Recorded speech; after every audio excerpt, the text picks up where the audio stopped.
Kills me every time I leave, that's why I always visit. Wear my heart on my sleeve and I ain't ever hit it. Blame daddy from the farm, yeah, I'm still committed. And it ain't money. Yeah, bro.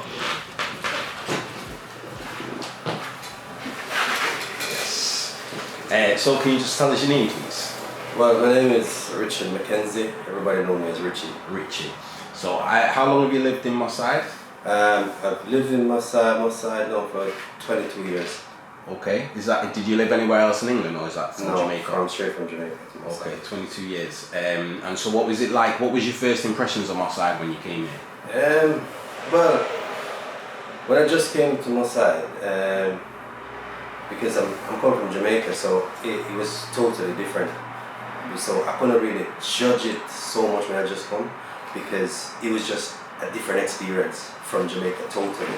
So whatever was going on here, I think it's just normal throughout England, because this is where you just come here, you don't know nothing else. Mm-hmm. Understand? So, what did you do when you first got here? When I came here first, I started working as a barber. Yeah. Straight away a barber, and I used to work at a bakery as well. In baking a bit of bread and all that. Okay. Nice. So how long before you started your own business? 2 years after.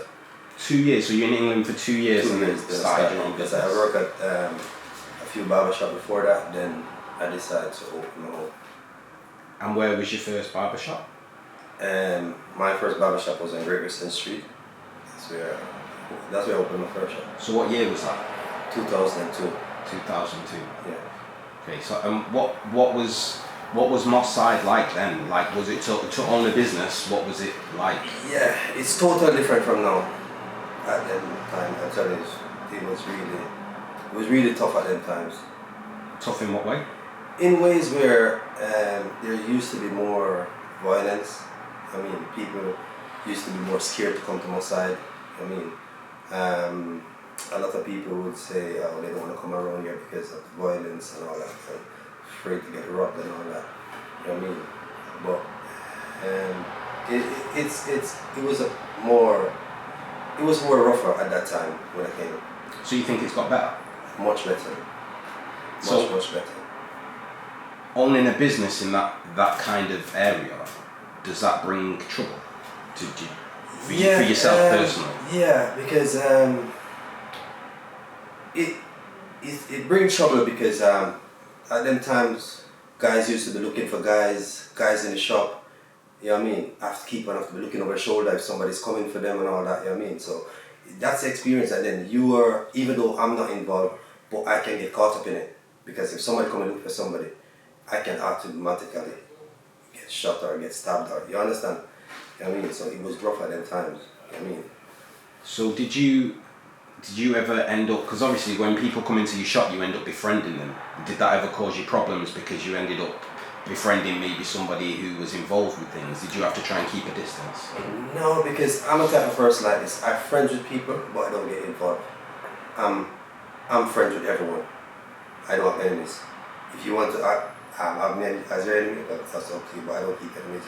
And I don't get involved. And even if my friend does things, that doesn't mean that I have to do it. But I'm a leader, I'm not a follower. You understand? So that's the difference with me personally. So I never been in the situation where I said, oh, I'm friends with Moss Side man and I can't go to Old Trafford or I can't go to Cheatham. I'm friends with everyone. You understand? So I'm never in a situation where people ever link me with anyone. Was there ever a time where trouble happened in your barbershop? Yeah, there's quite a few times. You know what I mean? Quite a few times. Man got run down in my shop. You know what I mean? My shop got raided by police and all that. So I've been in situations from the law side and from the, the drama side. What happened, if you don't mind me asking, what happened when the police raided? Well, they said they had information that I was supplying drugs to, in the year, basically I'm a drug dealer. I mean, they've got information. But everyone that knows me, I'm just a businessman. But it's just that I think, how do I put it now? I think once the CEO has been successful as a black that's what I mean. It's hard to say, but that's what I see. They can't just believe that you just work hard to achieve what you achieve. You understand? Once you see you driving a nice car, once you see you try to going somewhere in life, they always put that image in you. You've all been painted that way, that you are involved, you must be sending chance for you to be driving that car, nice car, wearing them type of clothes, living that lifestyle. You know what I mean? So I think I was just putting that. So you talking about that feeling from the police. Was there ever that feeling amongst people in Marseille, sort of I think slightly jealousy of your success? They claimed that they got information and someone told them that I was selling drugs, but when they came, they didn't find nothing because there's nothing for them to find. You know what I mean? They were really shocked. They apologized to me.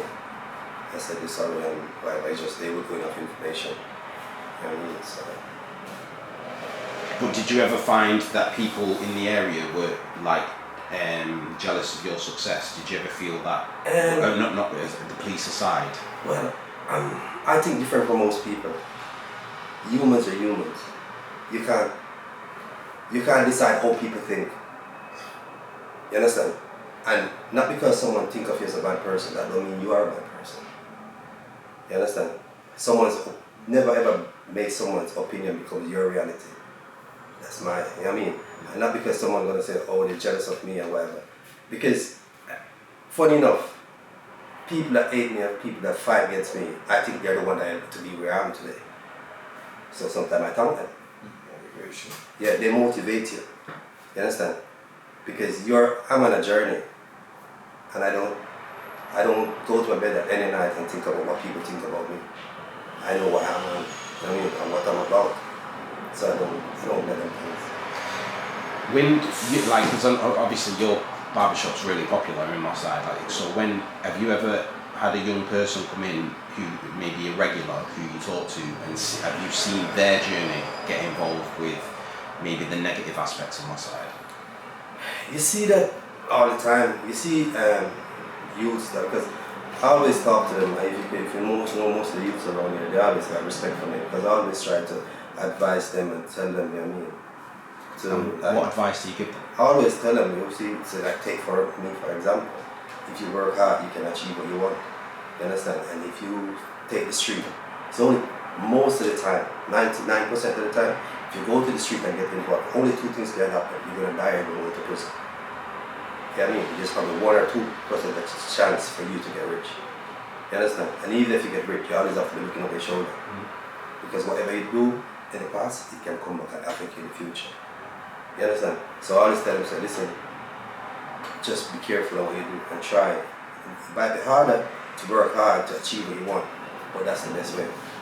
So I always try to talk to them. I mean, and even like since I've opened this shop or the shop before this, I've seen a lot of them come to me and say, Rich, you know what, you're an inspiration and you've inspired us and you make us show that, you know what I mean? You showed us that if you work hard, you can achieve it. You understand? So it's good. Because sometimes people say, oh, you have to go and talk to the youths and you have to do it. It's good, yes, but sometimes what you do as a person, you know what I mean? They can feed off that just by seeing what you're doing. And a lot of these youths, you think they're not watching, they're watching and they've seen my journey.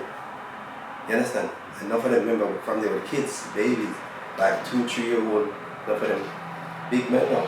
And they remember me from their babies coming up. They say, oh, Richie, I remember you when I was a little boy. You used to come here and look at you now. You got your big business, you're like doing this and you understand. So they learn from that and they'll feed off that.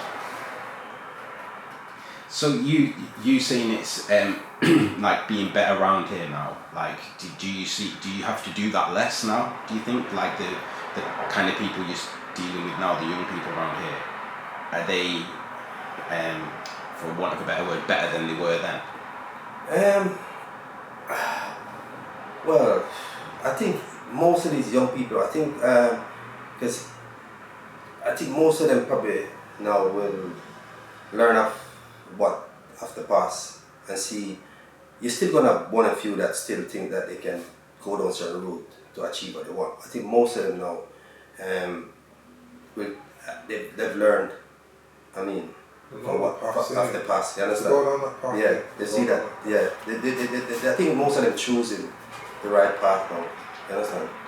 So I think it's much better for them now. So, I mean, you've kind of already answered this. What do you think, for those young people who maybe are thinking about getting involved, what do you think maybe needs to change in my side? Well, I think there's a lot of things that probably need to change. You need more facilities for them to go, like youth clubs. You need just more things for them to do. You understand?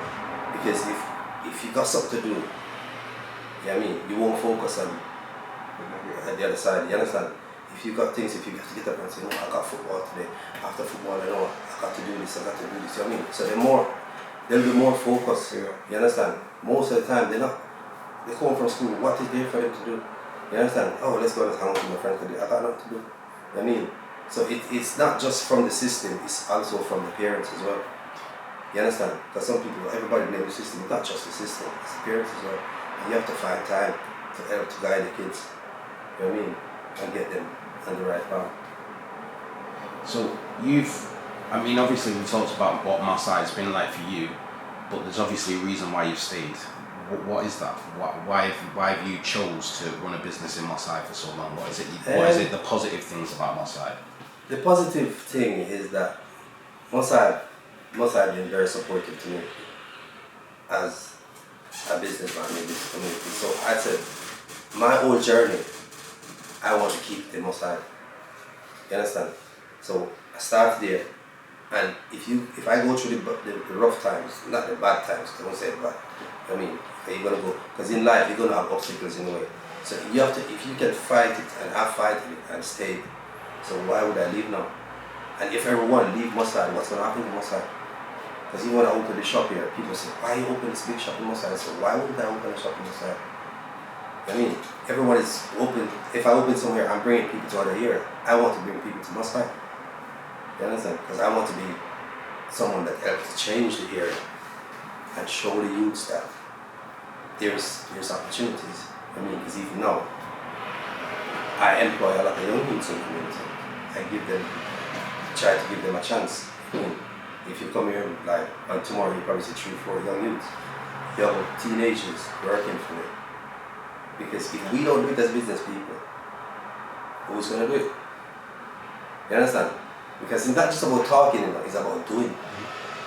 And if I can change one person's life, I think I did well. You understand? Yeah.